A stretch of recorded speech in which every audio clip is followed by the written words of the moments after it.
when it can't nobody hold it. Can't nobody. We winning, yeah. We winning, yeah. We're gonna roll, man. We're gonna start off, man, with Tay-K, because we know today he was sentenced to 55 years behind bars for the 2016 home invasion murder that obviously resulted in somebody being killed. He also has to pay a $10,000 fine for murder. Remember, we was talking about that before. Like, you got to pay fines if you commit, different crimes and everything. But crazy situation here. What do you think about this, though, man? Obviously, he's done. I mean, he'd be out 60-something years old. Yeah. So what do you think about this, though? Can you think about it, man? Like, what really can you think about a young man? I don't even think he's 18, maybe 18, 19 now, and about to sit in jail till he's 70 years old. And when you look at it and when you look to it leading up, I mean, you had the song and you had everyone kind of glorifying it, him making fun, him laughing and joking around, taking pictures in jail with the guns up and things like that, just being very young minded. And now some real shit just happened. Boom. And it's like, whoa, was it all worth it? Now, you were very popular, you're an aspiring rapper in your age demographic. We didn't know too much about him outside of before the crime he committed. We didn't know too much about his career, but he was popular as hell. And he's making a lot of noise out here. And he was going to soon become one of those next crop of rappers to be making some money and being able to do well for himself and his family if he could stay on the right track. Real young. And we know how it is to be a wild gremlin. Yeah. And how it is to just be young, wild, and not thinking about anything but tomorrow. Not even thinking about tomorrow, thinking about right now. Yeah. And now it's unfortunate that a young man is about to become an old man in an institution just set in gear to make him a slave. It's terrible. And the crazy part about this, the ironic part, I should say, is that that song that made him popular, they actually looked at that, and that was a deciding factor in them sentencing him and them convicting him and getting him, what he got, 55 years. They looked at the song and looked at what he talked about. And it's one of those things where, and we've seen it a few different times, probably a handful of times, where rappers will rap about something, thinking that whatever, I don't know. I don't think that the feds and stuff know how to interpret it. And you think they don't know what you're talking about because you're talking in slang? Nah, they know what you're talking about. But this is something that cost him his life. Not just the video, but the action that he did, and then going into the video and admitting and telling people what went down and what you do, they used it against you. And here's what I'll say, man. Condolences to the family, of the person that was killed, first and foremost. And a young man, it's a double-edged sword here, because a young man loses his life. He has to be in a penitentiary for considerably most of his life at this point, and another man is dead. So two birds with one stone. Get out in this situation, and hopefully, the only thing you can hope with this is that he becomes a better person when he's behind bars. Hopefully he don't continue, that activity that he was doing, because he still could be a productive person behind bars at this point. He don't have to, totally throw his life away. And, but one person will never get that life back. And that's unfortunate. What's crazy? It's not crazy, but we sit here and we jump to conclusions now, and not jump to conclusions in the sense of ending it for a man, because he still has life, he still has lungs, therefore he still has a chance out here to become something. And we talked about Larry Hoover a couple days ago, and he was once a young wild gremlin that made some mistakes and did his time. And look at what and how we're talking about him now, wanting that man to be free, wanting to see air, still having life to live. It's very early on, and he has a long way to go. And we're going to forget about Tay-K in 5, 6, 7 years, but we'll be reminded of him, and hopefully we can one day look at this man and not call him Tay-K, but call him by his real name, and understand the impact that he's still making out here. And one day go, okay, we can't wait for this man to get out of jail, even though he made some mistakes at 17 years old, and see where he's become now and seeing the help that he's done. It's not over, but he has a long way to go. And like, it's just unfortunate, because all the fame that he was rising and grabbing is gone. Right. All the women, all the notoriety, the Instagram followers, all of that is soon to be gone. Yeah. We're not talking about a year. We're not talking about 6 months to where, all right, you got some time to get back and get popping. Now, 55 years, you're done. And in that regard, when you're in your rap career and things like that. So that's unfortunate, but life goes on. Would you agree with the sentence? Do you think that, would you agree with that 55 years? You think it should have been maybe shorter, maybe 15 to 20? How do you feel about the sentence? I've had families that's been murdered. And I believe that either it should be an eye for an eye or the motherfucker should rot in jail for life. So yeah. I can't go back and sit back and be objective now just because, okay, this may be a young man, a young rapper. 55, if he did do this and he just got charged for it, I think he better say, okay, I can still have some life to live. Right. And be lucky for that. Because like you said, somebody can't come back from that. Yeah.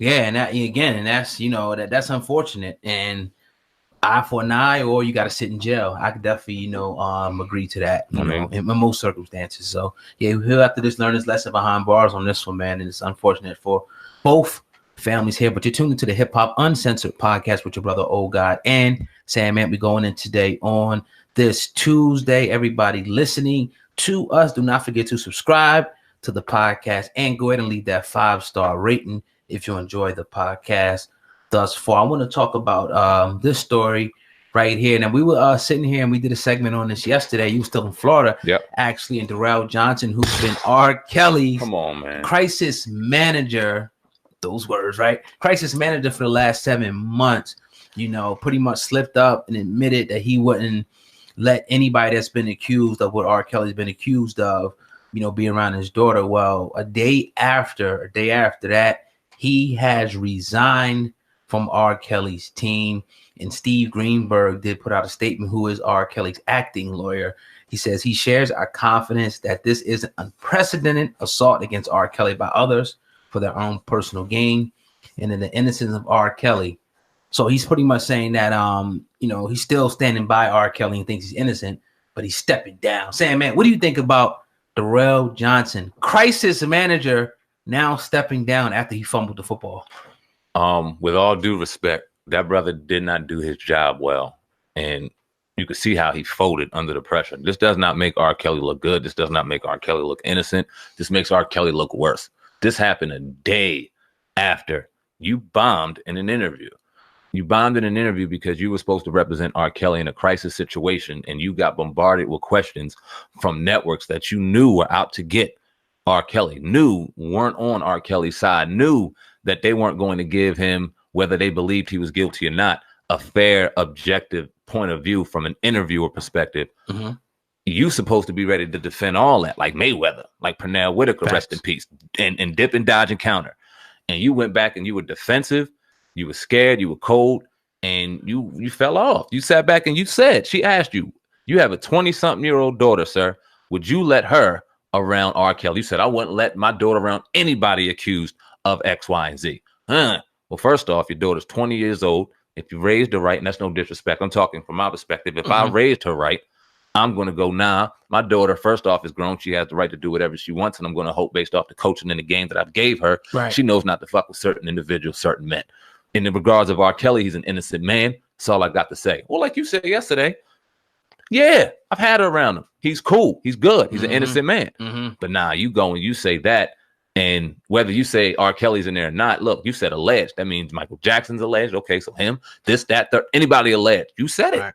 Right. So how can you defend that man if you aren't comfortable? It's definitely funny. Yeah, it's funny because the interview I was telling you about, and that was the interview when the Savages bombarded him. He was crushing the media for about 20 minutes, and he was doing his job. So he just got caught out there because if you watch that interview and you see this, it was total contrast. It was so like, I mean, he was like Mayweather in there. He was throwing, making him look real stupid. They asked him, do you think R. Kelly's guilty? He's like, I wou't be standing beside him if I thought he was guilty. This, that. He was doing this thing. He got into a situation where he should have said, yeah, maybe that. And then because people in the comment section was like, well, he told the truth. I'm like, yeah, I mean, whatever. Sometimes you might have a lawyer. Sometimes they lie. It just says what it is, or they don't have to admit certain things or whatever. It's just the way things go. But it just seems like, his back got put against the wall. He said the wrong thing, and somebody who's labeled a crisis manager gets into a situation like this, it looks very bad. And I'm guaranteeing you that Steve Greenberg and a lot of people from R. Kelly's team lit his ass up behind the scenes. That's why he stepped down. Period. You don't have a crisis manager. You don't have defense lawyers if you're looking for somebody to be honest to anybody.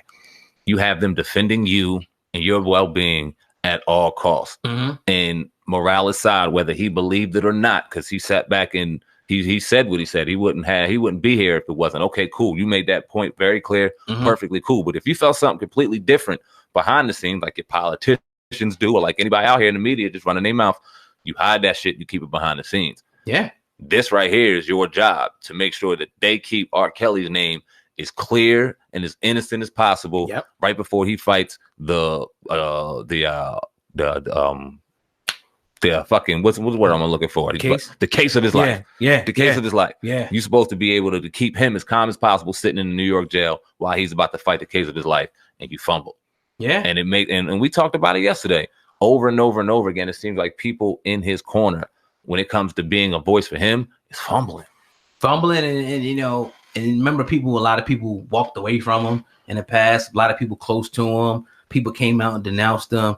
It's all bad for R. Kelly at this point. And you know, we still want to see the trial, see what happens with that. But this dude just put him in a worse situation than he was in. And you know, one of his things, the reason why Steve Greenberg hired him, because he's supposed to be a better mouthpiece and be able to deal with the media better. He's standing outside all these courthouses, taking on the media.